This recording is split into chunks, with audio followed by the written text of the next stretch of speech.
Grazie. Il tema affrontato questa sera è un tema davvero peculiare e lo dice lo stesso titolo: Inghilterra, Repubblica 1649-1660. E come dice l'autore e il relatore nella sua presentazione anche sintetica, il tema di questo momento così sconvolgente dell'Inghilterra è stato forse per un certo periodo un po' oscurato da altre immagini più recenti e più, diciamo, di successo, fra virgolette, mentre in tempi più recenti la figura di Oliver Cromwell, che verrà questa sera appunto illustrata, sta di nuovo tornando all'attenzione del pubblico.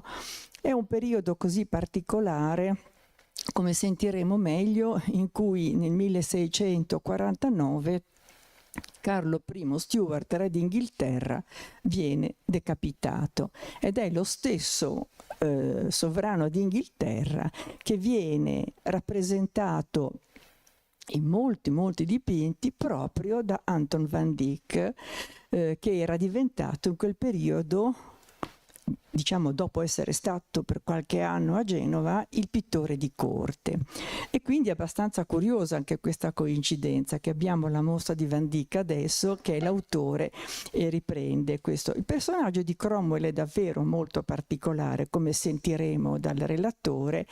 È quel personaggio che nel 1651 emanerà l'atto di navigazione, che per quanto riguarda l'Inghilterra è così importante, ed è un momento di grandissima lotta e di guerra economica che l'Inghilterra fa peculiarmente all'Olanda o meglio alla Repubblica delle Province Unite e al Portogallo.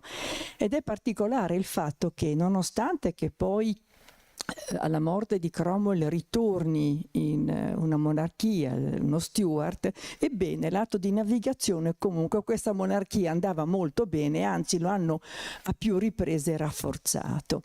Va bene, sono altri elementi importanti. Il relatore Carlo Bitossi, che ha presentato per noi un riferimento biografico molto sintetico, ma perché è stato non solo archivista presso l'Archivio di Stato di Genova, ma il direttore dell'Archivio di Stato, ma è poi a lungo docente di storia moderna all'Università di Ferrara.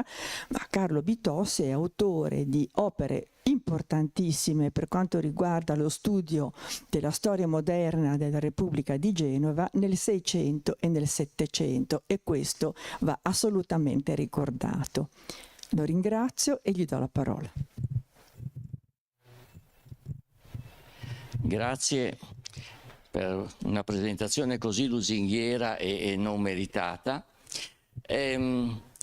Il tema di questa mia conversazione, confesso che un pochino è stato ispirato proprio dagli eventi abbastanza recenti, che secondo alcuni commentatori, giornalisti in prevalenza, sembrano aver messo un po' in crisi l'immagine di grande successo della monarchia britannica, tant'è che qualcuno aveva cominciato a scrivere: ma chissà, riuscirà a sopravvivere la monarchia in Inghilterra?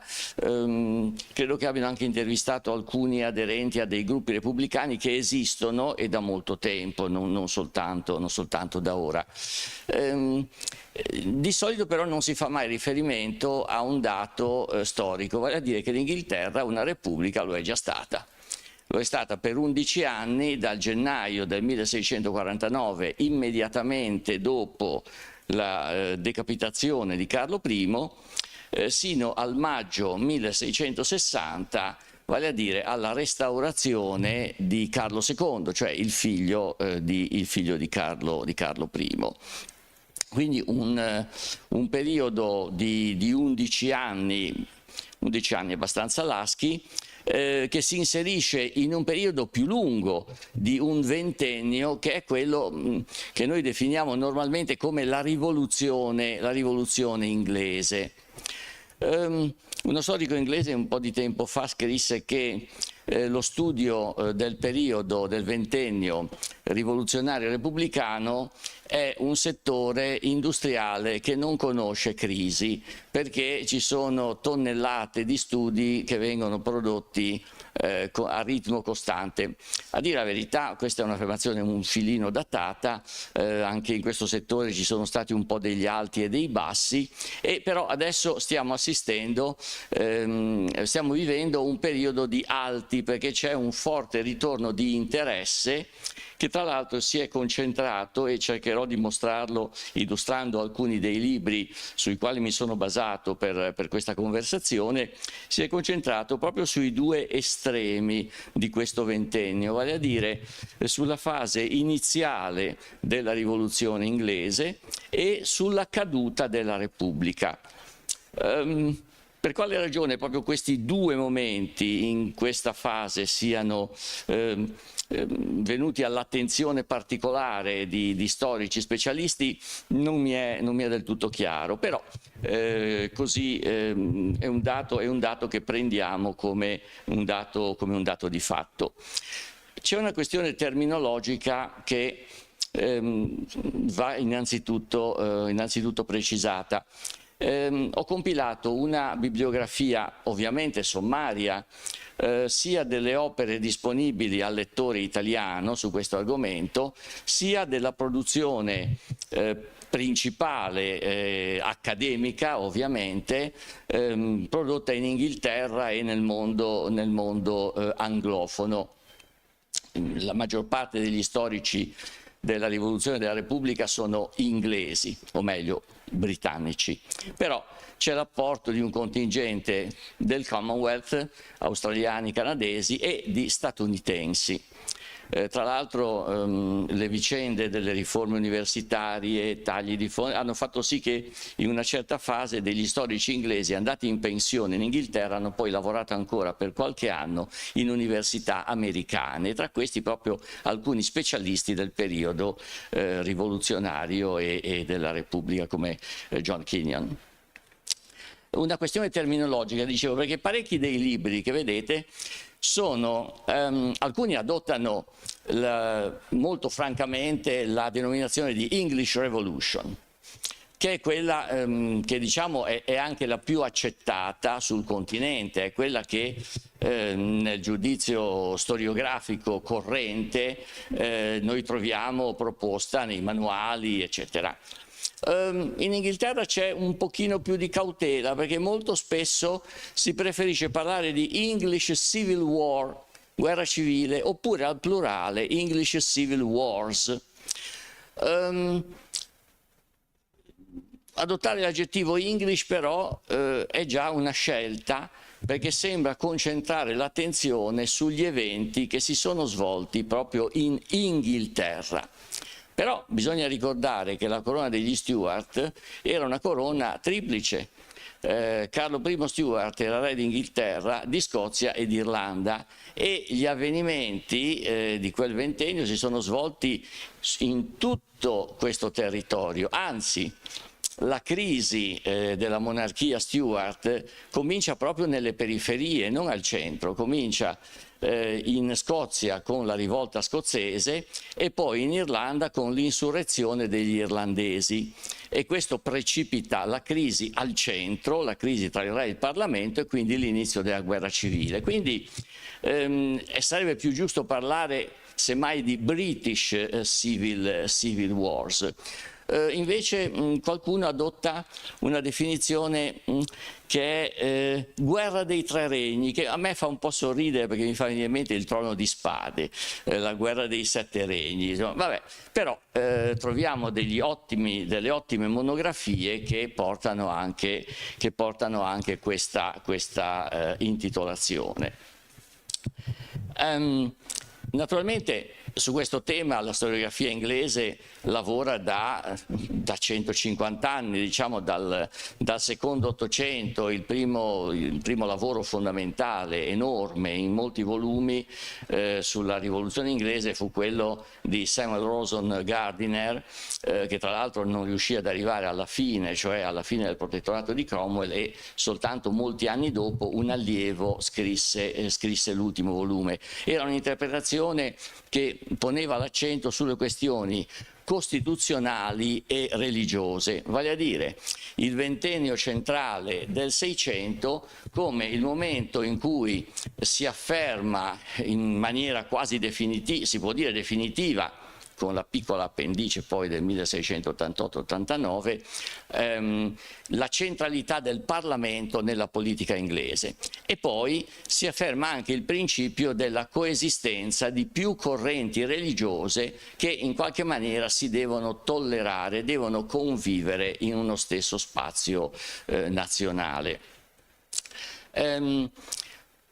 Questa è stata l'impronta a lungo prevalente negli studi. Poi nel periodo fra le due guerre è cominciato a manifestarsi l'interesse per la storia economica del periodo, e il promotore principale fu Roger Toney, economista, sociologo, storico, autore di lavori importanti, anche non strettamente storici, ma proprio di sociologia, tra cui uno sull'etica, sul rapporto tra etica protestante e capitalismo, eccetera. E poi nel secondo dopoguerra ha preso vigore anche una corrente storiografica ispirata al marxismo.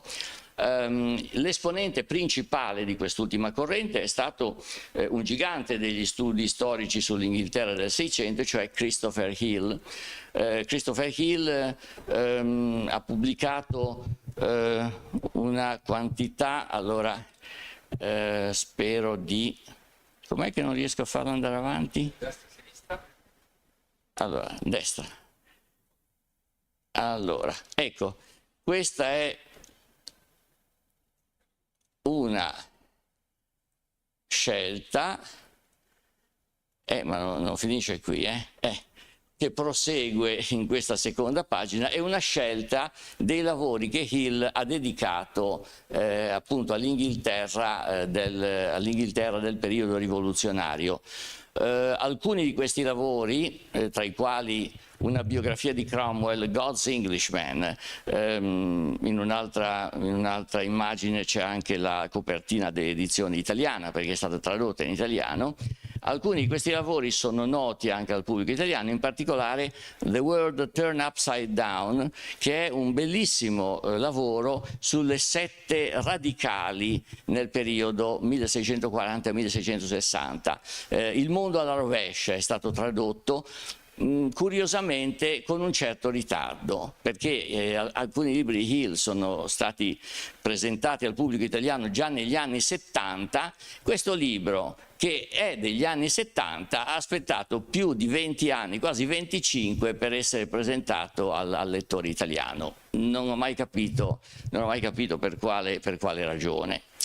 Allora, gli studi sull'Inghilterra del periodo rivoluzionario, quindi i due decenni centrali del Seicento, sono spesso stati accompagnati e preceduti da dei lavori sulle premesse, sulle origini, vale a dire l'Inghilterra conosce una deflagrazione indubbia, che mette in crisi il sistema politico, mette in crisi la società, eccetera. Ma da dove vengono i problemi? A quando risalgono? E l'autore, che fortunatamente è stato proposto anche al pubblico italiano in almeno due dei suoi, di nuovo, numerosi libri, cioè Lawrence Stone, con La crisi dell'aristocrazia, che è un libro molto grosso e molto denso, sono 600 pagine se non ricordo male, e invece nel più agile Le cause della rivoluzione inglese è forse è tra quelli che hanno proposto una visione un po' diciamo di lungo periodo delle premesse della deflagrazione di metà Seicento. Gli storici su dove mettere i blocchi di partenza, a partire dai quali si scatta in direzione della rivoluzione del 1640, hanno avuto qualche differenza di opinione, vale a dire che c'è chi parte, come è il caso di Stone, c'è chi parte addirittura dall'epoca Tudor, dal 500. Il primo volume addirittura parte dal 1529, no? Le cause della rivoluzione inglese. La crisi dell'aristocrazia da Elisabetta a Cromwell, quindi dal secondo Cinquecento in poi. Altri studiosi hanno preferito un approccio di periodo un po' più breve, cominciare con l'inizio del Seicento, cioè con l'avvento della dinastia Stuart. Come sappiamo è Giacomo I che diventa già re di Scozia, diventa anche re di Inghilterra e Irlanda nel 1603. E quindi è il periodo dei primi Stuart che è la premessa a ciò che accade a metà Seicento. Qualche altro studioso ancora, Austin Woolrich ad esempio, che ha scritto quello che secondo me è forse il libro complessivamente più equilibrato, più ricco di spunti, più opinione soggettiva, secondo me è il migliore sull'argomento, parte dal 1625, vale a dire per lui la premessa è il regno di Carlo I, l'inizio del regno di Carlo I. Non bisogna retrocedere troppo indietro. Allora, mentre sul punto di arrivo sono tutti d'accordo, cioè la restaurazione, la fine di un periodo che difatti in alcuni testi che oggi non usano più, ma ancora negli anni 70 li vedrete citati nella bibliografia, veniva pudicamente definito non repubblica ma interregno. C'è stato qualche cosa di interregno, non si sa bene cosa ci fosse in mezzo, ma insomma il re non c'era, non diciamo che c'era una repubblica, parliamo di interregno. Oggi questa denominazione direi che non viene più adottata da nessuno, la trovate adoperata in testi che risalgono agli anni 70, non oltre, agli anni 70. Ora, questa prospettiva diciamo di lungo periodo delle premesse della rivoluzione inglese, di cui la Repubblica è stato un esito, anche lì bisogna capire, indispensabile, necessario, inevitabile, evitabile, contingente, poi dirò qualcosa a riguardo, è stata a un certo punto sottoposta a critica da una corrente che è stata definita un po' revisionista. In che senso? Nel senso che gli autori di questa tendenza storiografica hanno teso a concentrare l'attenzione sulle premesse contingenti, sul breve periodo. L'iniziatore di questa corrente revisionista è stato uno storico importante dell'epoca Tudor, Geoffrey Elton. Tra l'altro Elton in realtà era figlio di Victor Ehrenberg, illustre filologo antichista, emigrato a causa del nazismo in Inghilterra. Il figlio cambia nome, prende nome Elton e diventa un grande specialista tra i principali dell'Inghilterra dei Tudor, sulla quale ha scritto libri fondamentali.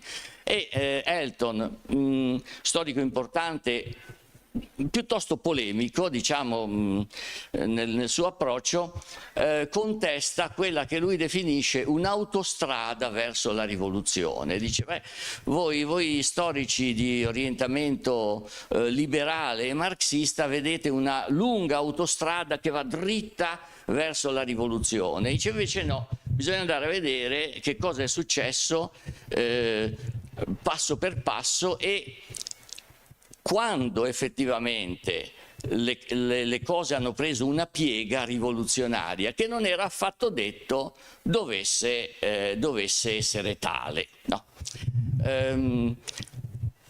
Elton ha fatto questa incursione negli studi Stuart, poi è tornato a occuparsi principalmente dei Tudor, ma chi ha ripreso e ha argomentato in una serie di libri importante questa visione più, potremmo dire, contingente, più circostanziale delle origini della rivoluzione inglese è stato Conrad Russell, figlio di Bertrand Russell e erede tra l'altro del suo titolo alla Camera dei Lord quando era ancora diciamo così perpetuo, insomma. Adesso credo che lui era stato fatto pari a vita, credo, quando hanno riformato la Camera. Comunque figlio di Bertrand Russell, ma appunto grande sostenitore di questa corrente revisionista.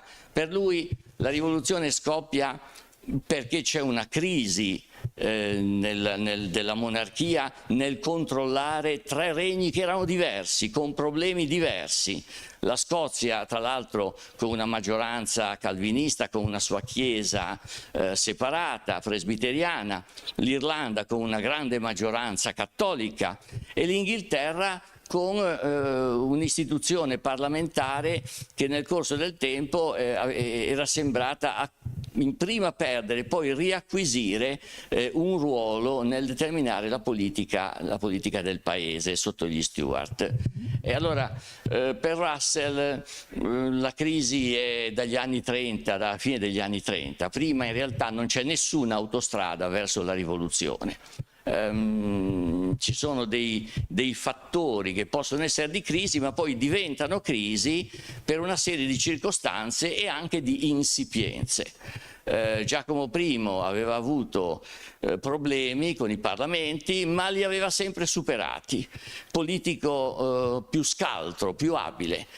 Carlo I è un politico mediocre, non riesce a far fronte alla situazione e quindi crolla.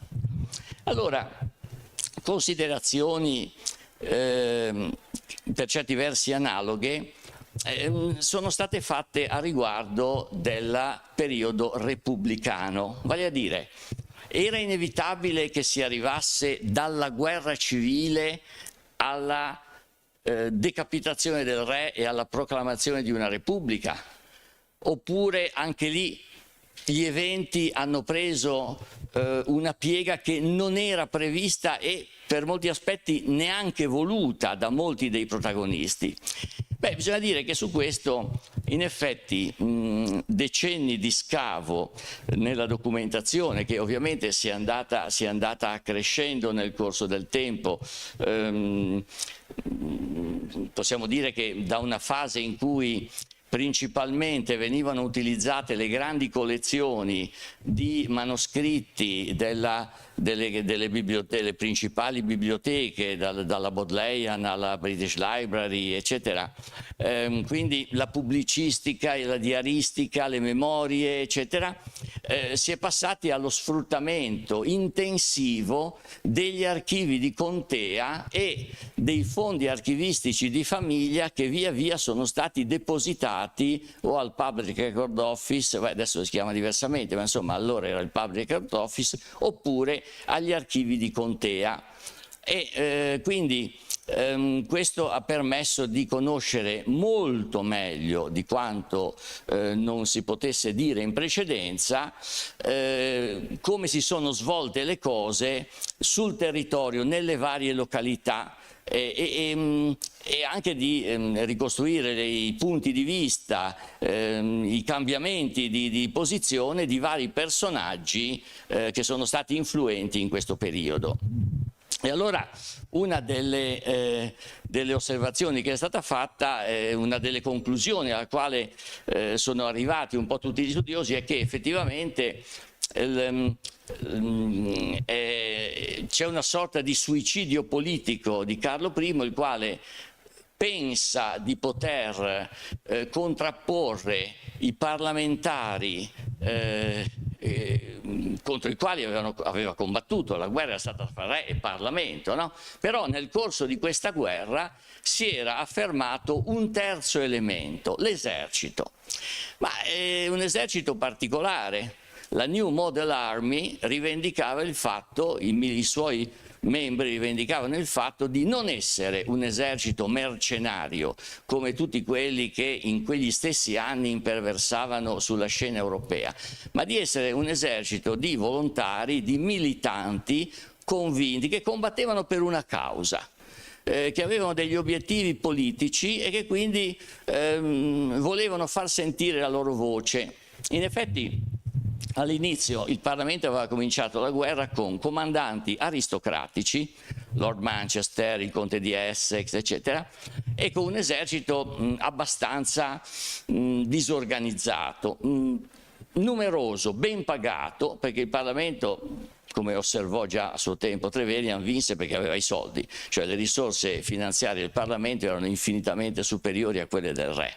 La parte più ricca dell'Inghilterra era col Parlamento, non era col re.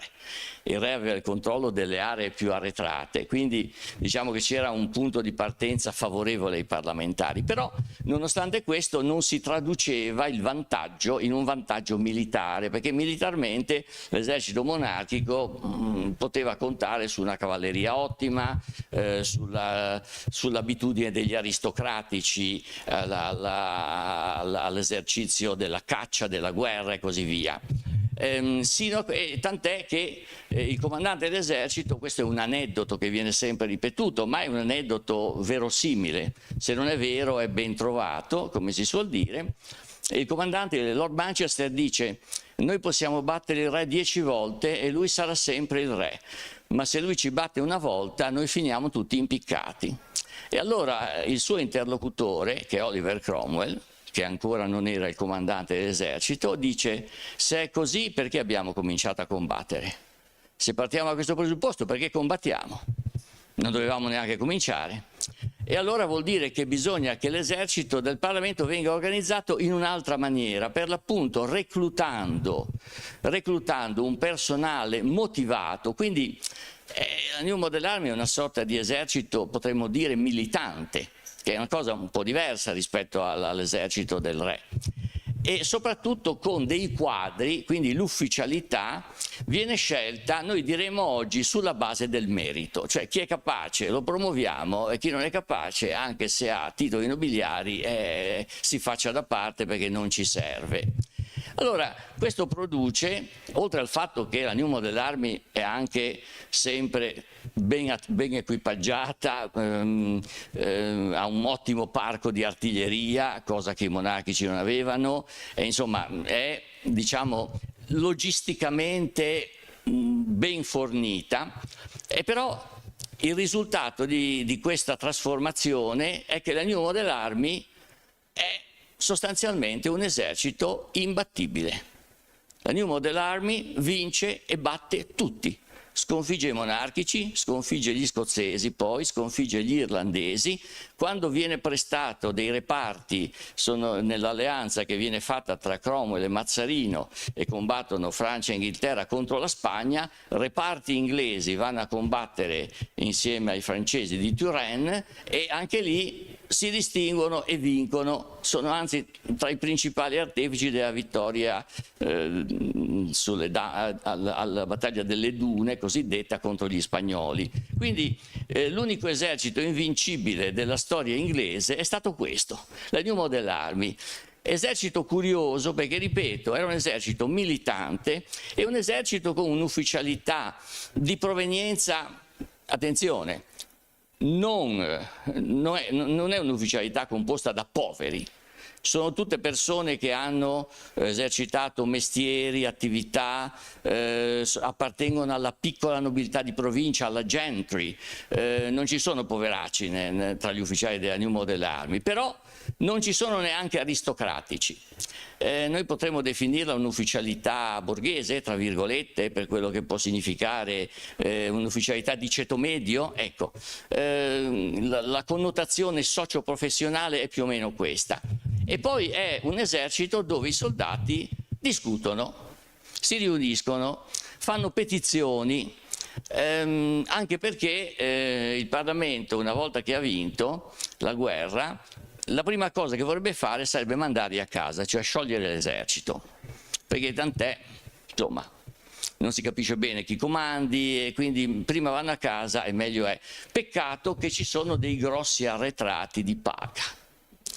La guerra costa, la New Model Army era appunto ben equipaggiata e anche ben pagata, almeno sulla carta, perché poi in realtà ci sono arretrati di parecchi mesi, di un anno in alcuni casi, eccetera. Quindi potremmo dire che la spinta alla radicalizzazione dell'esercito e quindi al suo intervento, che è decisivo nella trasformazione dell'Inghilterra in Repubblica, in un certo senso all'inizio è una motivazione che potremmo definire sindacale. Vale a dire, i rappresentanti dei soldati dicono: beh, ci dovete pagare, altrimenti perché? Perché? E il Parlamento rivendica il primato, dice: beh, non comandano i militari, comanda l'autorità politica siamo noi, i parlamentari. E allora su questo si apre il dissidio, perché il Parlamento sarebbe disposto a fare un accordo con il re. Tenerlo sul trono con delle forti limitazioni di potere, ovviamente. Addirittura c'è già una bozza di accordo, il cosiddetto trattato di Newport, ed è a questo punto che l'esercito interviene nella politica, rifiuta il trattato di Newport e decide di prendere parte al conflitto politico. Carlo I Stuart pensa di poter essere più scaltro e di giocare sull'aiuto di una parte dei parlamentari, degli scozzesi, quindi raggirare i comandanti del Parlamento. Questo fallisce perché l'esercito vince anche questa seconda guerra civile inglese, che è molto breve, si conclude rapidamente perché la New Model Army sbaraglia subito gli avversari, e però a questo punto è radicalizzata e i leader pensano che si debba fare a meno della monarchia. È un'idea non accettabile per moltissimi. Anzi, per la maggior parte dei parlamentari che si erano ribellati, l'idea di abolire la monarchia è inaccettabile. L'idea poi di processare il re è assolutamente impensabile. E qui l'intervento deciso dell'esercito, e nell'esercito il capo che è emerso, i capi sarebbero due, il capo nominale è Sir Thomas Fairfax, un grande signore dello Yorkshire, bravo generale, eccetera. Però l'uomo che ha tenuto in pugno l'esercito e che ha anche avuto l'iniziativa, perché la New Model Army cominciano a reclutarla nelle contee da dove proviene quest'uomo, che si chiama Oliver Cromwell. E sostanzialmente l'esercito fa un colpo di Stato. C'è un colpo di Stato, vale a dire che una mattina davanti al Parlamento il colonnello Thomas Pride arriva con una lista prima che entrino i parlamentari si presentano e si guarda se sono sulla lista o non ci sono. Se sono sulla lista, cioè sono infidi, sono filomonarchici, sono disposti a governare il re, fuori, non entrano. Entrano solo quelli che si sa già che saranno favorevoli a deporre il re e a processarlo.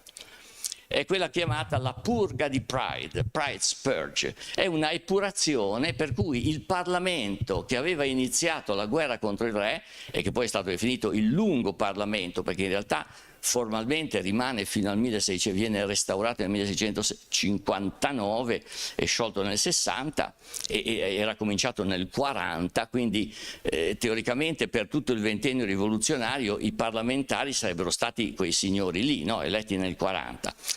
Viene ridotto ad una ad un residuo, il rump parliament, che è un termine che vedo che non si riesce a tradurre in maniera molto, serve un resto, un avanzo di Parlamento, sono un centinaio di membri, poco più, e sono loro che processano il re. La cosa avviene rapidamente, a metà dicembre la purga di Pride, inizi di gennaio il processo del re, una settimana è finito e il re viene decapitato dopo un'altra settimana. Quindi un processo velocissimo, un po' come tutte le iniziative di Cromwell, che in questo caso è sostenuto dal genero Ayrton, altro generale e testa politica. Ayrton è uno dei protagonisti dei dibattiti che ci sono all'interno dell'esercito, dove si discutono progetti di riforma, per esempio di allargamento del suffragio. Ayrton, così come Cromwell, è piuttosto un conservatore, quindi si pone come freno nei confronti dei più radicali, i livellatori, no? Che non sono dei livellatori sociali, sono dei protodemocratici che propongono una serie di progetti di riforma, a cominciare dall'estensione del suffragio, che vogliono estendere sostanzialmente a chiunque abbia una proprietà. Attenzione, non suffragio universale per tutti, attenzione, a chiunque abbia una proprietà. Il che vuol dire che, data la conformazione sociale dell'Inghilterra, escludendo i domestici, i braccianti, un po' di altra gente, forse un terzo della popolazione sarebbe rimasta fuori, però era comunque un allargamento enorme, immenso, rispetto ai criteri censitari con i quali veniva eletto normalmente il Parlamento. Criteri censitari e anche criteri ormai arcaici, perché è noto la distribuzione dei seggi parlamentari sino al Reform Bill del 1832 era quella stabilita nel 300, quindi località che nel 300 erano popolate, soprattutto nell'Inghilterra del Sud, avevano una rappresentanza in Parlamento. Località cresciute, sviluppatesi in seguito non ce l'avevano. All'inizio dell'Ottocento località come Manchester, per esempio, che era una delle culle della rivoluzione industriale, non aveva rappresentanti parlamentari, mentre dei piccoli paesi in Cornovaglia o nel Devon avevano i rappresentanti in Parlamento. Quindi erano i cosiddetti, quelli che venivano chiamati all'epoca rotten borough, cioè le circoscrizioni elettorali marce, perché l'elettorato era così esiguo che normalmente i grandi proprietari terrieri, i grandi lordifondisti si compravano il suffragio dei 4 gatti che avevano diritto di voto in quelle località. Si arriverà al 1832 per questa riforma che i livellatori chiedevano nel 1647 nei dibattiti di Putney. Allo stesso modo chiedevano una riforma della giustizia. Dicevano: la giustizia da noi è lenta, non usano il termine classista, ma i concetti che esprimono sostanzialmente significano questo: è lenta, è classista, è farraginosa, non si capisce niente perché si usa il gergo anglo-normanno e viene amministrata da un ceto di legulei londinesi, e i giudici di pace nelle province sono tutti esponenti della gentry, quindi insomma tutelano sempre i loro interessi. Anche su questo le riforme, le proposte di riforma veramente anticipatrici dei livellatori a metà Seicento aspetteranno fine Ottocento, inizio Novecento per trovare una traduzione in pratica, così come l'allargamento del suffragio elettorale, che per raggiungere i livelli proposti dai livellatori nel Seicento bisogna arrivare alla vigilia della Prima Guerra Mondiale, sostanzialmente. Ecco.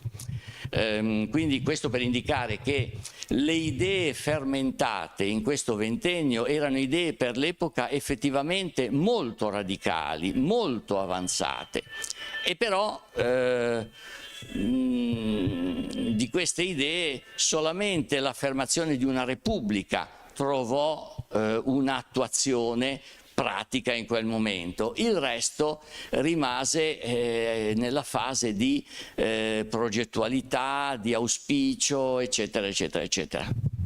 Allora, dopo questo colpo di Stato vero e proprio, l'Inghilterra è una repubblica. viene definita Commonwealth and Free State. Si dice sempre è il Commonwealth. Quando la fondano la chiamano Commonwealth and Free State, che dovrebbe voler dire più o meno la stessa cosa, però insomma loro lo precisano, usano entrambi i termini. Ed è una creatura strana, perché chi governa? Il problema è che chi emerge come ceto di governo è pur sempre questo resto di Parlamento, il Rump Parliament, che siede e siederà sino al 1653, e però è bilanciato dai capi dell'esercito, Cromwell e i suoi luogotenenti, il generale Ayrton, Fleetwood, che poi diventerà anche lui genero perché sposerà la vedova di Ayrton, Disbrough, che è un cognato di Cromwell, John Lambert, eccetera. Questo elemento diciamo così, della parentela, per così dire, va ricordato perché di fatto anche Cromwell si fida soprattutto, cioè cerca persone di cui può fidarsi, e insomma i parenti sono tra le persone sulle quali può contare, anche perché sono un po' tutti come lui. Cromwell viene da una famiglia di nobiltà. I Cromwell in realtà erano diventati importanti con un lontano mezzo antenato all'epoca di Enrico VIII. Thomas Cromwell era stato ministro di Enrico VIII, poi decapitato, ma insomma la famiglia ha accumulato titoli. Ci sono dei rami collaterali, c'è anche un imparentamento con dei Pallavicino di Genova, tant'è che a metà Seicento l'ambasciatore genovese, l'agente per la verità, non è un ambasciatore, l'agente genovese Francesco Bernardi, quando va a parlare con Cromwell ha cura di ricordare questa parentela, e Cromwell lo riconosce, dice certo i Pallavicino sono stati i nostri parenti, sono due imparentamenti ci sono stati con la mia famiglia, e la Repubblica di Genova e la nostra hanno la stessa bandiera, quella di San Giorgio. Non dice, si guarda bene dal dire che l'aveva affittata Genova, il re d'Inghilterra aveva preso l'affitto dal comune di Genova. Questo non viene assolutamente detto, ma viene ricordata, diciamo così, è una frase di cortesia, ovviamente, però insomma, i dispacci di Francesco Bernardi sono una fonte interessante proprio sul periodo della Repubblica e del Protettorato, perché lui scrive dispacci che vanno dalla battaglia di Worcester nel 1651 sino alla morte di Cromwell.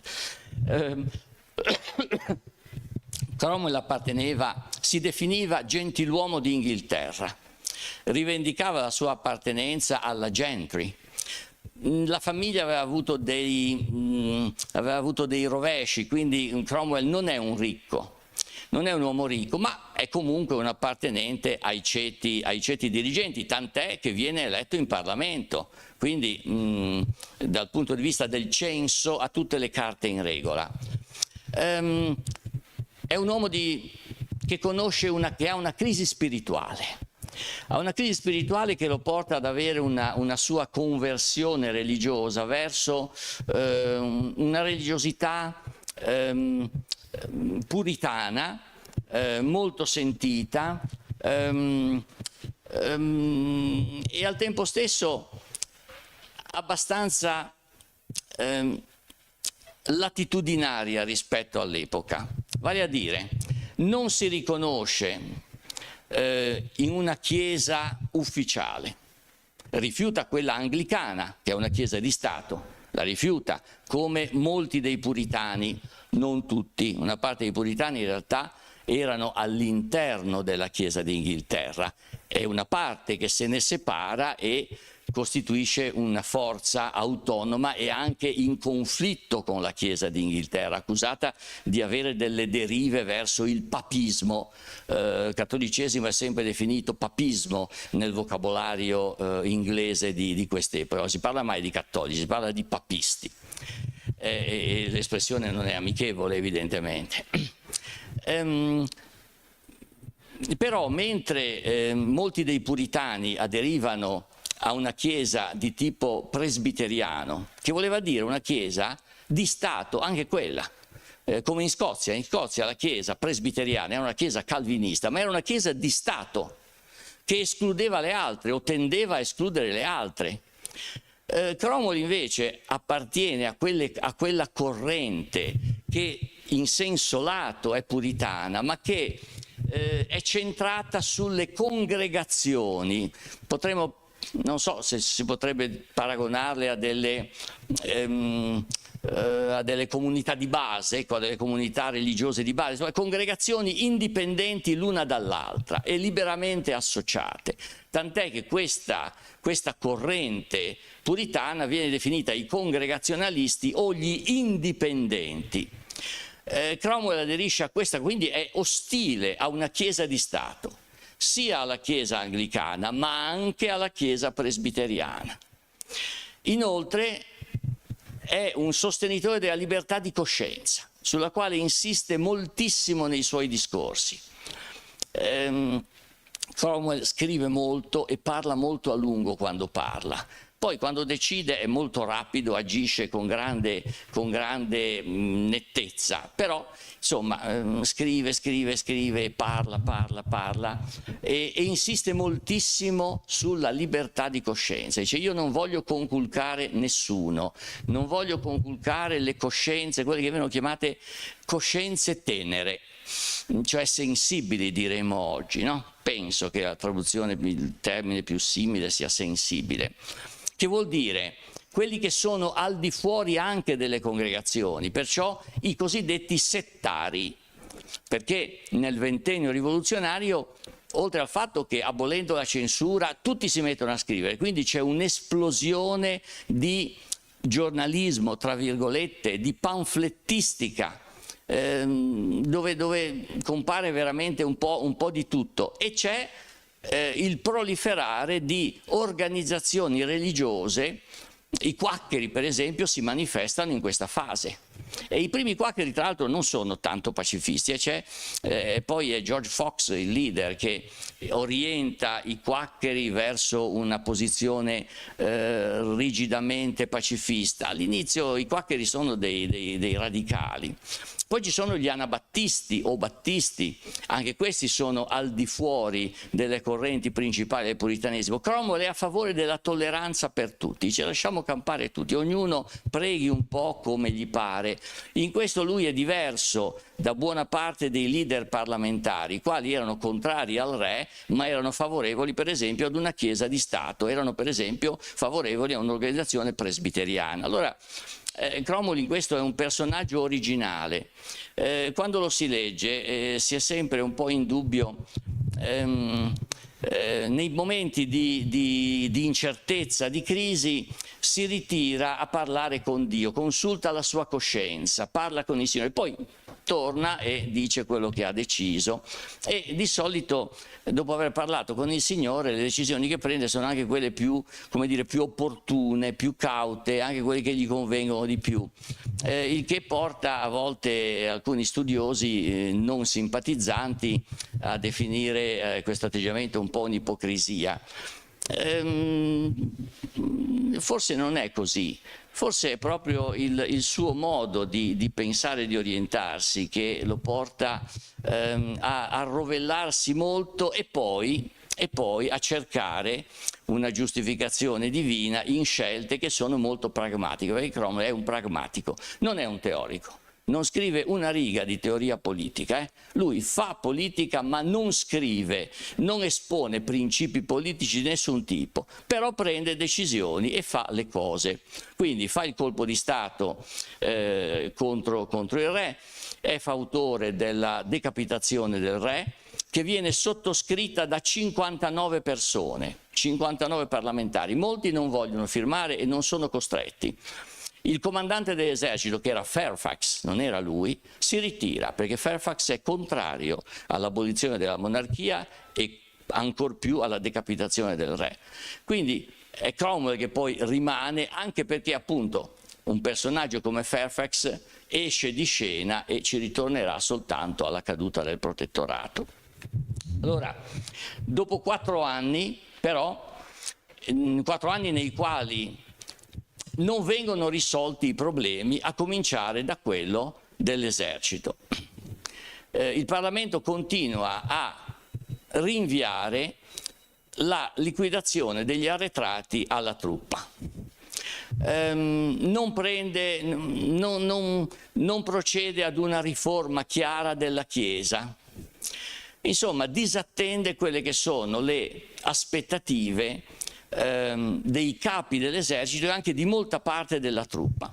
E allora nel 1653 si arriva, nell'aprile del 53 si arriva ad una scena che è stata immortalata anche in alcuni quadri e che è ricordata dagli... Cromwell si presenta in Parlamento di buon mattino, sta a sentire per un po' i discorsi dei parlamentari, chi parla di una cosa, chi di un'altra, ma insomma non si sta decidendo niente. Poi a un certo punto si alza, si mette a passeggiare per la sala del Parlamento, pestando un po' i piedi, e comincia a dire: voi non siete un Parlamento, voi non avete fatto niente, voi non state facendo niente, tra di voi ci sono degli ubriaconi e fissa uno, ci sono dei puttanieri e fissa un altro, no? Voi non siete un Parlamento, andatevene a casa. Chiama il colonnello Harrison, che era tra l'altro aderente ad una setta molto radicale, i cosiddetti quinto monarchisti, cioè quelli che aspettavano l'avvento del quinto regno del Signore, no? Che entra con una squadra di soldati e prendono i deputati e li spingono verso l'uscita. Poi va dallo speaker, prende la mazza e dice: che è questo giocattolo? E se ne va con questa mazza in mano e il Parlamento viene chiuso. Quindi è un altro colpo di Stato. È un altro colpo di Stato. A questo punto, come sostituirlo? Si pensa di fare un'assemblea nominata, cioè prendiamo delle persone fidate, un Parlamento di uomini santi, di persone oneste e devote. Stiliamo giù una lista e mettiamo questi. È il Parlamento che sarà provvisorio un anno e poi dopo un anno vedremo. Il Parlamento viene definito dagli storici tecnicamente Parlamento nominato, perché in effetti non lo elegge nessuno, sono nominati da delle liste di persone considerate appunto oneste, sante, buone, devote alla causa, eccetera. Viene chiamato però anche Bare Bones Parliament dal nome di uno dei deputati che si chiamava Bare Bones. Ora, bare bone sarebbe più o meno una cosa come scheletro. Cioè bare bone, cioè ossa nude, scheletro più o meno, no? Quindi questa definizione di bare bones parliament è ovviamente derisoria, data dagli avversari di questa assemblea, che dura un anno, ma in sostanza non conclude molto. Non conclude molto e a questo punto viene a sua volta congedata. Come governare però l'Inghilterra? L'idea che viene adottata è quella di nominare Cromwell Lord Protettore. Ora, che differenza c'è rispetto a un re? Beh, insomma, non è un re, è un Lord Protettore. Viene scelto da un consiglio nel quale ci sono tutti i leader dell'esercito e i leader politici che sono d'accordo sulla formula che è stata adottata. Addirittura viene redatto un instrument of government, cioè una specie di Costituzione. È l'unica volta, perché prima l'Inghilterra non aveva una Costituzione e anche dopo non l'ha più avuta. L'Inghilterra non ha una Costituzione nel senso in cui ce l'ha l'Italia, la Francia, la Germania, cioè una carta costituzionale precisa, eccetera. L'unica fase è appunto questo periodo del protettorato, che va avanti, come dire, sempre a colpi di timone.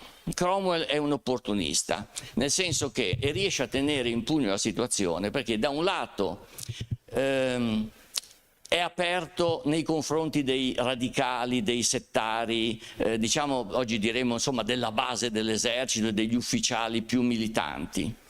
Li tiene conto di loro richieste, poi non le soddisfa, però li ascolta, non fa delle cose contrarie, lo vedremo anche perché cosa che non farà. E dall'altra parte però è anche pronto a tenere contatti con i conservatori, che sono numerosi, anzi per la verità sarebbero anche i più numerosi nel ceto politico inglese. Quindi riesce a tenere una sorta di barra in mezzo, ad accontentare da una parte e accontentare dall'altra. Nei confronti dei livellatori, quando hanno cercato di ammutinarsi, c'è stato un ammutinamento nel 1649, dopo la decapitazione del re, agisce in maniera dura, manda i reparti fedeli, questi insorti vengono arrestati, ci sono 6 fucilazioni.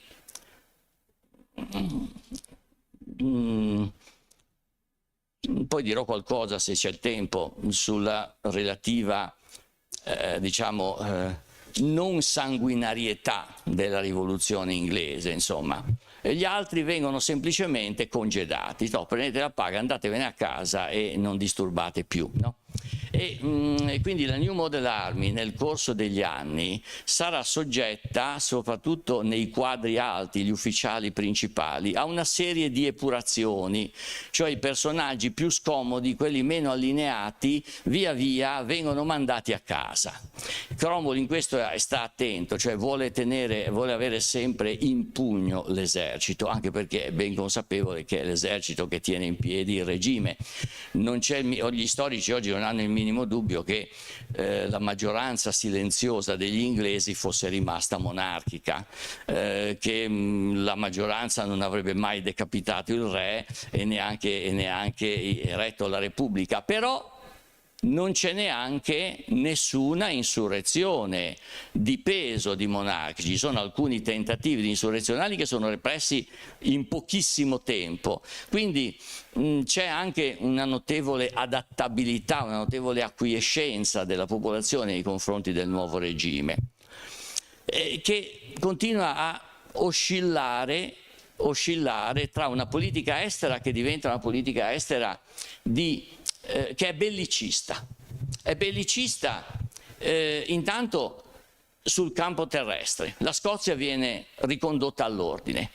Gli scozzesi, che hanno la loro chiesa presbiteriana, hanno un esercito composto in gran parte di veterani che militavano in Europa nella guerra dei 30 anni. Quando scoppia la crisi col re tornano in patria a centinaia e centinaia e combattono e sono soldati di mestiere. Non importa, Cromwell li batte duramente e lascia una guarnigione a presidiare la Scozia. In Irlanda succede di peggio. Per gli irlandesi, per gli amici irlandesi, Cromwell è l'uomo nero, non è una figura amata o gradita. Cromwell è un rappresentante dell'oppressione inglese, perché l'esercito inglese arriva in Irlanda, a scopo terroristico massacra 2 guarnigioni delle prime città che vengono occupate, che sono Wexford e Drogheda. Le guarnigioni non sono composte da irlandesi, sono composte da soldati inglesi monarchici, comunque vengono massacrati. È una sorta di, come dire, è un atto terroristico per mettere paura. Poi in realtà la guerra si impantana un po' perché gli irlandesi in campo aperto vengono sconfitti, ma provano a fare un po' di guerriglia, insomma, e però c'è una serie massiccia di espropri. Altri ce ne saranno a fine 600 dopo la seconda rivoluzione inglese, ma già lì c'è una serie massiccia di espropri. Uno dei modi per pagare i soldati della New Model Army è di regalargli terre in Irlanda. Uno dei modi di ricompensare i generali vincitori, inclusi i parenti di Cromwell, è di regalargli terre in Irlanda, ma terre erano di qualcuno, cioè erano degli irlandesi. Quindi per l'Irlanda il ventennio inglese rivoluzionario è un periodo tragico, un periodo di espropri, di morti, di guerra, di carestie, di pestilenze, quindi un periodo pessimo. Pessimo. È glorioso per gli inglesi, è nefasto per gli irlandesi. In più una politica bellicista sul mare. E qui bisogna tener conto che tra chi aveva sostenuto potentemente il Parlamento erano stati i ceti mercantili, a cominciare da Londra, che era una città importantissima, 400.000 abitanti perlomeno all'epoca, quindi era un colosso rispetto alle altre città inglesi, e le città portuali. E la guerra viene fatta contro chi? Non contro i papisti. Poi sì, Cromwell sarà fissato con l'attacco all'impero spagnolo, ma la prima guerra viene fatta agli olandesi, alle Province Unite, perché sono i concorrenti, hanno la flotta principale, gestiscono loro una buona parte del commercio con l'Inghilterra, e invece il protettorato fa subito, anzi non è il protettorato, è ancora il Commonwealth, che fa l'atto di navigazione del quale parlava la professoressa, cioè merci inglesi navigano su navi inglesi. Il commercio con le colonie inglesi lo fanno le navi inglesi. Questo vuol dire un potenziamento enorme della marineria inglese, della cantieristica, della flotta da guerra inglese, che difatti nel corso di questa prima guerra anglo-olandese assesta delle legnate agli olandesi. Sostanzialmente gli inglesi vincono questa guerra. Ce ne saranno altre due dall'esito molto più bilanciato, molto più incerto. Però questa prima guerra è una guerra vittoriosa che stabilisce tra l'altro un precedente. L'Inghilterra è diventata una grande potenza navale e gli ammiragli inglesi Blake, Robert Blake, John Hewson arrivano nel Mediterraneo. C'è ci sono più di una crociera della flotta inglese che scende sino al Mediterraneo e l'obiettivo è quello di raggiungere direttamente i porti del vicino Oriente, quindi stabilire una rotta commerciale gestita dagli inglesi. Dopodiché Cromwell, che ha in effetti l'avversione nei confronti della Spagna, concepisce quello che viene definito il grande Western Design, il progetto occidentale, vale a dire l'attacco alle colonie spagnole in America. Anche questa è un'iniziativa che si basa su una forte flotta. È un progetto che parte con grandi speranze, non è così di grande successo, nel senso che normalmente si dice gli inglesi conquistano la Giamaica e in più alcune altre isolette nei Caraibi, però l'obiettivo che si erano posti era stato Cuba, l'obiettivo era prendere Cartagena e in realtà questi successi non ci sono. La febbre gialla fa strage negli equipaggi, gli attacchi alle città falliscono, quindi sì, la presa della Giamaica c'è e subito vengono mandati coloni perché si pensa di mettere a frutto questa conquista e viene fatto tra l'altro in tempi abbastanza brevi. Vanno a cercare quelli del New England, dicono vorreste trasferirvi in Giamaica, però ce ne vanno pochissimi. Questo conflitto durerà sino al 1660, quindi si chiuderà soltanto quando di fatto poi è finito anche il regime del protettorato. C'è un altro Parlamento che fallisce e a questo punto un gruppo di esponenti dell'esercito e un gruppo di influenti politici prende un'iniziativa, cioè visto che il Parlamento non funziona, non si riesce mai a trovare, oggi noi diremmo non si trova la quadra, non si riesce a far passare i provvedimenti che ci vogliono, visto che l'uomo forte è Cromwell, diamogli la corona. Viene proposto a Cromwell di diventare re. Ora, attenzione, dopo tutto i Tudor si erano presi la corona sul campo di battaglia, subentrando ai Plantageneti. Gli Stuart erano subentrati ai Tudor pacificamente per eredità, ma insomma in 2 secoli l'Inghilterra aveva cambiato già 2 dinastie. Perché non poteva esserci la dinastia dei Cromwell? Perché no? Cromwell ci pensa molto. Gli osservatori stranieri, incluso il nostro Francesco Bernardi, pensano che lui in realtà stia facendo tutto, che lui voglia diventare re, che faccia finta di rifiutare, eccetera. C'è poca poca sensibilità nei confronti dei problemi di coscienza che Cromwell verosimilmente invece aveva sul serio. Dopodiché però ci sono anche le questioni molto semplici.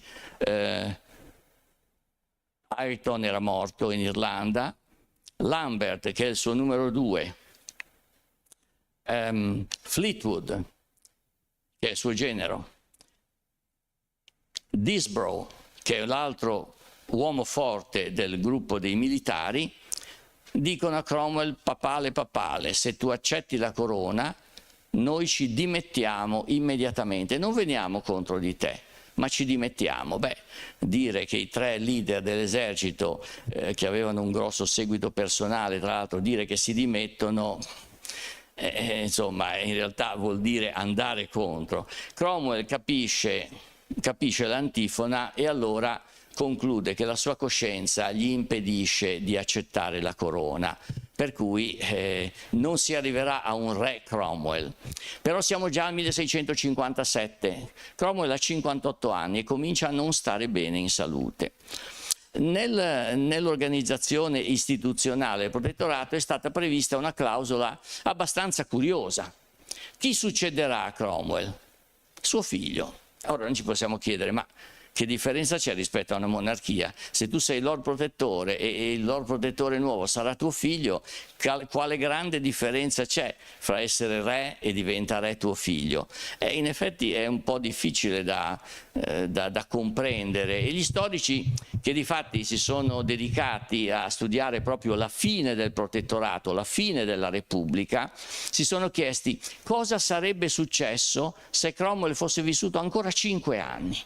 Il tempo di consolidare il regime, perché non c'era, ripeto, nessuna insurrezione monarchica di massa per abbattere la Repubblica, non ce n'era proprio, cioè il regime repubblicano poteva non essere simpatico, non lo era a molti, anche perché i puritani, tra le altre cose, si proponevano una riforma morale, e tendevano poi anche a imporla chiudendo i bordelli, chiudendo le birrerie, vietando le feste popolari, vietando le corse dei cavalli, i combattimenti dei cani, i combattimenti dei galli. Oggi noi siamo animalisti e diciamo: ah, che bella cosa, erano delle brave persone, però erano i divertimenti popolari, quindi in realtà è probabile che il grosso degli inglesi non fosse molto contento di una moralità imposta dall'alto. In ogni caso, Cromwell muore anzitempo nel settembre del 58, a 59 anni. Più o meno Mazzarino muore più o meno alla stessa età, non si può dire che muoia giovane, però muore troppo presto perché il regime del protettorato sia consolidato.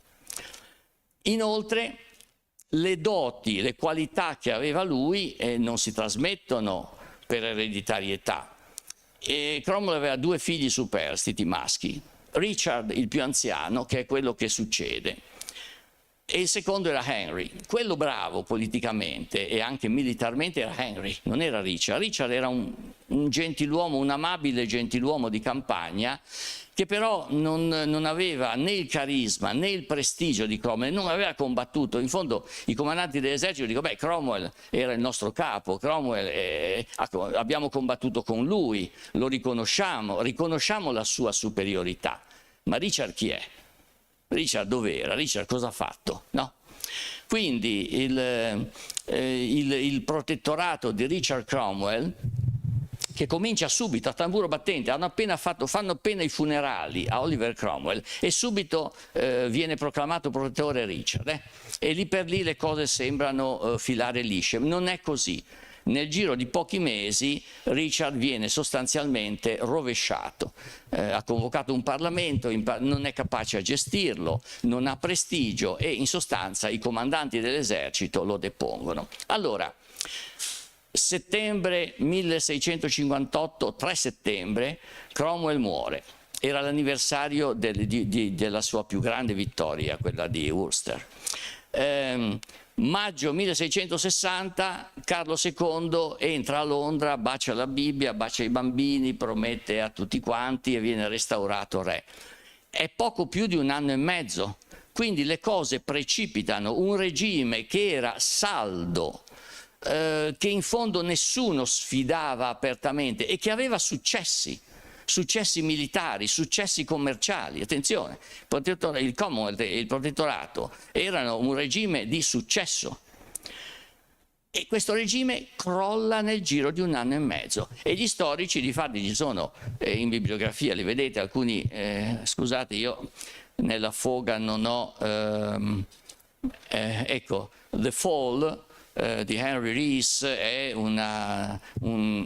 l'analisi secondo me migliore, ma secondo gli specialisti inglesi di queste cose, migliore proprio dell'ultima fase della Repubblica. E quello che si chiede Rees, ma anche altri studiosi, era inevitabile. Cioè era scritto che una volta morto Cromwell si sfasciasse il regime. Rees risponde no, non era detto, bisogna andare a vedere perché, che cosa succede e perché. E allora, anche perché c'è un'insurrezione monarchica, viene repressa in 24 ore.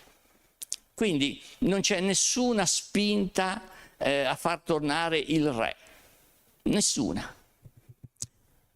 E tuttavia il dissidio che si apre fra Richard Cromwell, i comandanti dell'esercito, che però non sono uno, Cromwell era il capo, teneva in pugno tutto.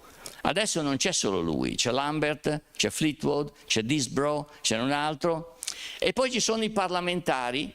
Il Parlamento viene riconvocato, il Rump, Parliament, e i capi del Parlamento dicono beh adesso è finito il regime militare, è finito il regime d'eccezione, adesso comandiamo di nuovo noi.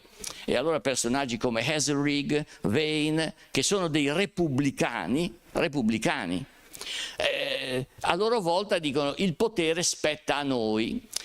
Cosa significa questo? Che c'è una frantumazione delle forze che sostengono il regime del protettorato.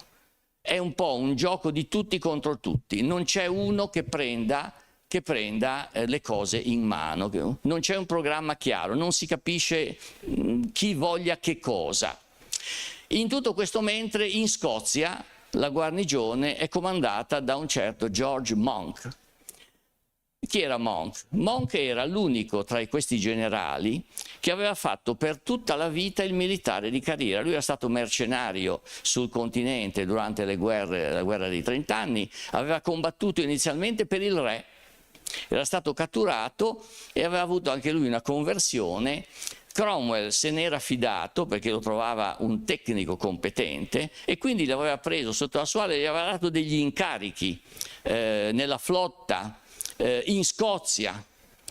E quando il protettorato viene abbattuto, in Scozia c'è Monk il quale ha il controllo sulle sue truppe. Monk è a sua volta un pragmatico, non ha scritto neanche lui una riga di teoria politica, non ha mai detto io voglio la restaurazione, forse non la voleva.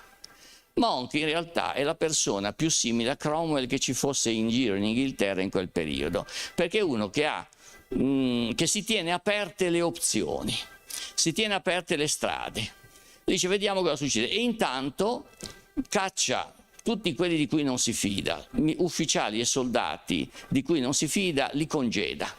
Quindi Monk è l'unico che ha una forza armata che dipende e obbedisce esclusivamente a lui. Non sono molti, ha 6-7 mila uomini in Scozia, non sono molti, però lui li ha in pugno. Il resto delle forze armate della New Model Army sparso in Inghilterra in realtà non è in pugno a nessuno. E allora lui aspetta e lascia che in sostanza gli altri si suicidino in questo conflitto intestino che porta allo sbandamento anche dell'esercito perché non sanno a chi obbedire. Il Parlamento dice siamo noi che abbiamo il diritto legale.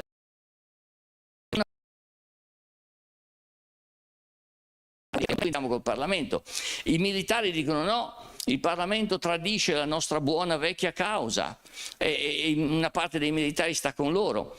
Cosa succede? Succede che Monk a un certo punto decide di marciare su Londra proponendo la restaurazione del Parlamento.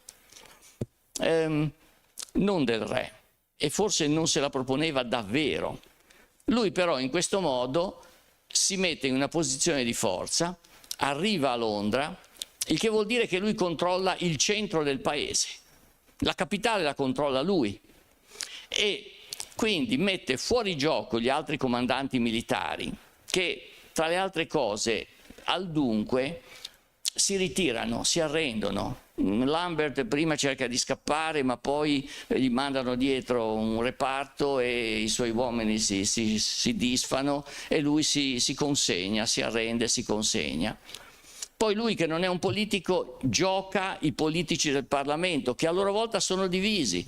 Hazelrig e Vane non si sopportano, quindi ognuno dei due crede di essere il più bravo del gruppo. Insomma, alla fine Monk, con una serie di slittamenti progressivi, riesce a far accettare prima il ritorno dei parlamentari che erano stati epurati nel 1648. Ora, erano tutti parlamentari monarchici, quindi se si fa rientrare in Parlamento tutti i monarchici che erano stati espulsi, chissà quali provvedimenti prenderà questo Parlamento, no?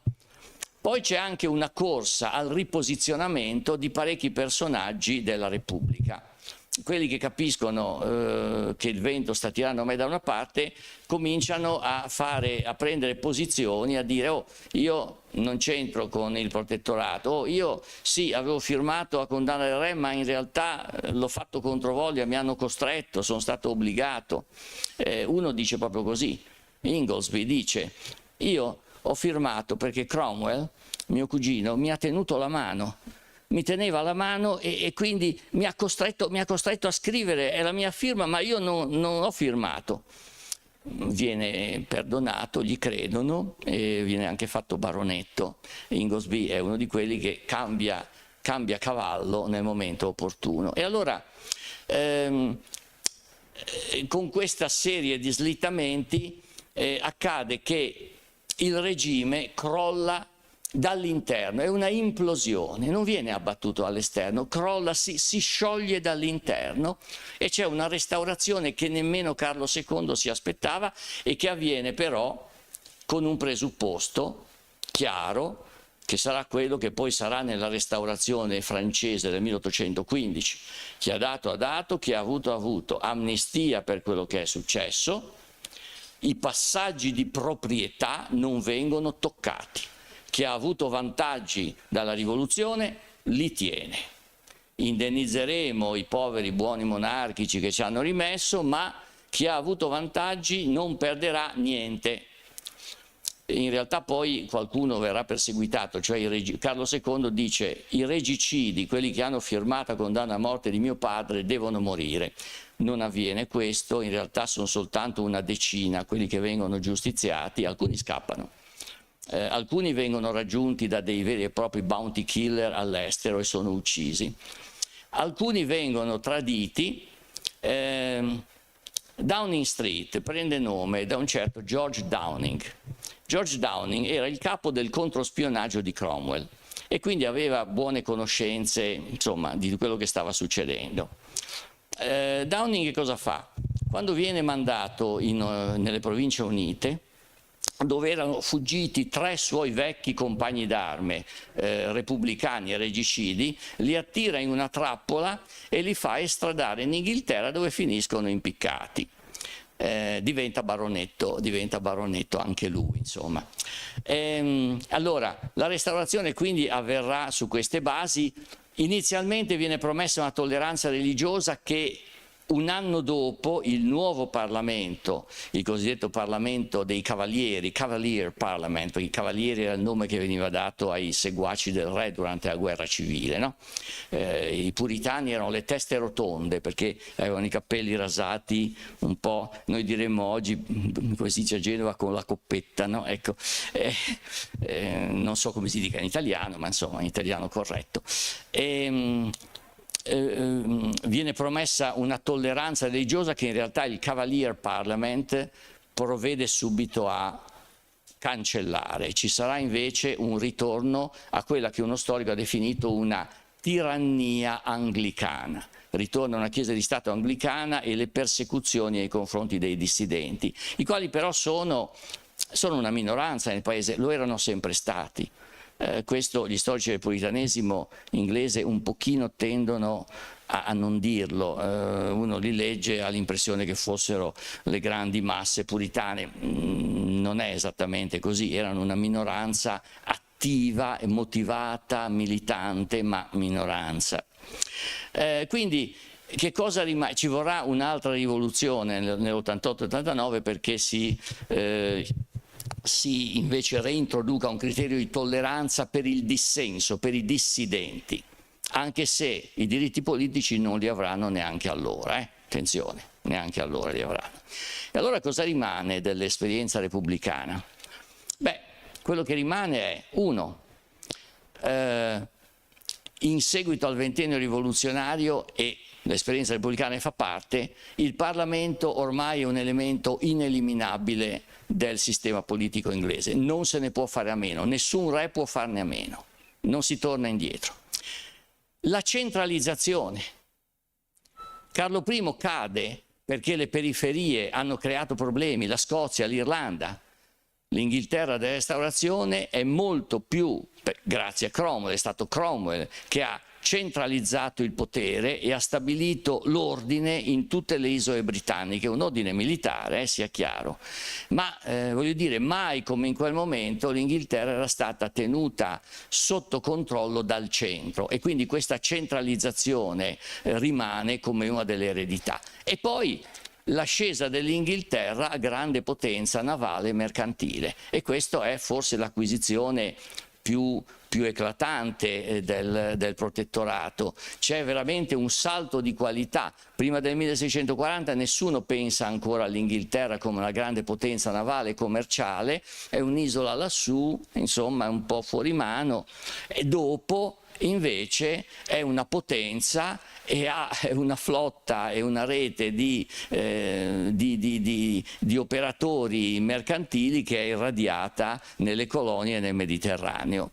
E quindi non si sa quanto Cromwell sarebbe stato contento di questo, perché i suoi affari non li sapeva fare molto bene, perché diceva sempre che le iniziative di guerra le faceva controvoglia, però insomma il periodo del governo repubblicano, di cui lui è stato in effetti l'uomo forte e alla fine viene da dire l'uomo indispensabile, ha lasciato queste impronte durature e importanti nella storia inglese.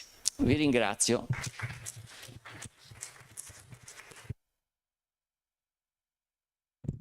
Allora, il tempo purtroppo è tiranno, ma dobbiamo a un certo punto chiudere. Io vi ringrazio moltissimo Carlo Bitossi perché per la sua dotta e davvero brillante relazione. Ci sarebbero da avere tante domande, non lo so, il tempo a questo punto è molto ristretto. Se ci sono delle curiosità a cui può rispondere, diversamente noi chiudiamo. Certo che, come tu hai appena detto, è la premessa per la cosiddetta gloriosa rivoluzione, no? Quella che tu dicevi prima essere stata un'altra tappa importante. E come dire, usualmente non si ricorda che anche gli inglesi hanno decapitato un re, no? Chissà poi perché, l'hanno fatto molto prima dei francesi. Va bene, allora io ringrazio infinitamente Carlo Bitossi. Scusate, voglio dirvi qual è la prossima conferenza.